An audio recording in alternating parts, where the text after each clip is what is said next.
Bismillahirrahmanirrahim. Assalamualaikum warahmatullahi wabarakatuh. Perkenalkan, nama saya Andiane Putra dengan NIM 235920101071, kelas TIB, Prodi Teknologi Informasi, semester 3, mata kuliah Perencanaan Sumber Daya Perusahaan. Dosen pengampu Alif Ilham Akbar Patriansah. Kali ini saya akan sedikit berbagi materi yang berjudul dampak AI terhadap sumber daya perusahaan.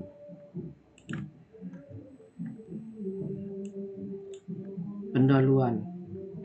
Definisi AI yaitu teknologi yang memungkinkan mesin untuk belajar dan membuat keputusan seperti manusia. Yang kedua ada relevansi AI di dunia bisnis, antara lain meningkatkan efisiensi, mendorong inovasi, dan membantu pengambilan keputusan.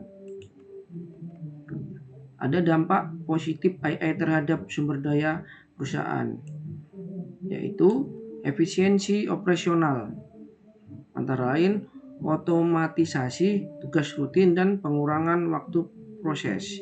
Yang kedua, pengambilan keputusan lebih cepat dan akurat, antara lain analisis data secara real time dan rekomendasi berbasis data.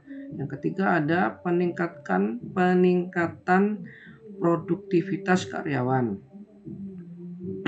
Antara lain fokus pada tugas strategis dan mengurangi beban kerja manual. Yang keempat ada penghematan biaya. Antara lain mengurangi kebutuhan tenaga kerja untuk tugas repetitif dan optimasi sumber daya. Ada dampak negatif AI terhadap sumber daya perusahaan.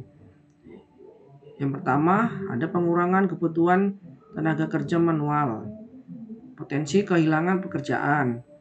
Yang kedua, ada biaya implementasi yang tinggi, antara lain investasi awal untuk perangkat keras dan perangkat lunak, dan pelatihan karyawan. Yang ketiga ada ketergantungan pada teknologi, risiko jika terjadi kegagalan sistem dan kurangnya kontrol manual. Yang keempat ada masalah privasi dan keamanan data, antara lain risiko pelanggaran data dan tantangan kepatuhan terhadap regulasi.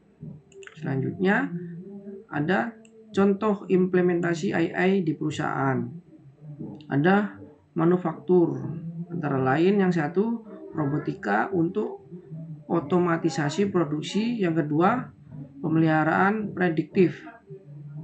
Ada perbankan dan keuangan, yang satu deteksi penipuan, yang kedua chatbot untuk layanan pelanggan. Ada retail antara lain yang satu rekomendasi produk, yang kedua ada manajemen inventaris, yang keempat ada kesehatan meliputi diagnosa penyakit dan pemantauan pasien. Selanjutnya ada strategi mengoptimalkan AI di perusahaan, antara lain satu pelatihan dan pengembangan karyawan, antara lain meningkatkan keterampilan digital dan mengadaptasi peran baru dalam organisasi. Yang kedua ada kolaborasi manusia dan AI, meliputi mengintegrasikan keahlian manusia dengan kemampuan AI. Ketiga ada pemantauan dan evaluasi rutin, mengukur keberhasilan implementasi AI dan memastikan kepatuhan terhadap regulasi. Yang keempat ada investasi berkelanjutan, mempengaruhi teknologi AI dan mendorong inovasi. Di sini juga ada strategi untuk mengelola dampak AI. Itu ada 6. Saya uraikan satu persatu. Yang pertama ada pelatihan dan pengembangan karyawan, reskill dan upskill, melatih ulang tenaga kerja untuk menguasai keterampilan yang relevan dan teknologi AI, meningkatkan kesadaran teknologi, mengedukasi karyawan tentang manfaat risiko AI, fokus pada kreativitas dan soft skill, mengarahkan tenaga kerja untuk fokus pada tugas-tugas yang tidak dapat digantikan oleh AI, seperti pemikiran strategis dan hubungan interpersonal.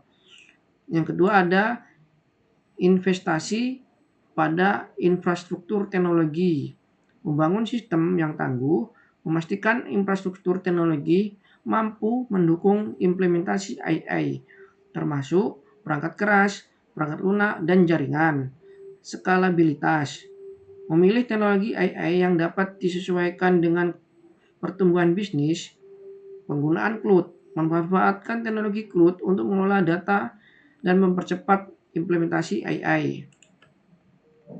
Yang ketiga, manajemen perubahan organisasi.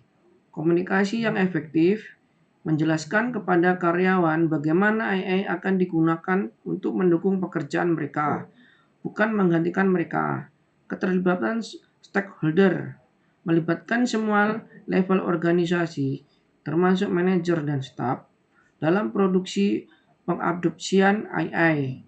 Pengurangan resistensi, mengelola resistensi terhadap perubahan dengan melibatkan karyawan sejak awal.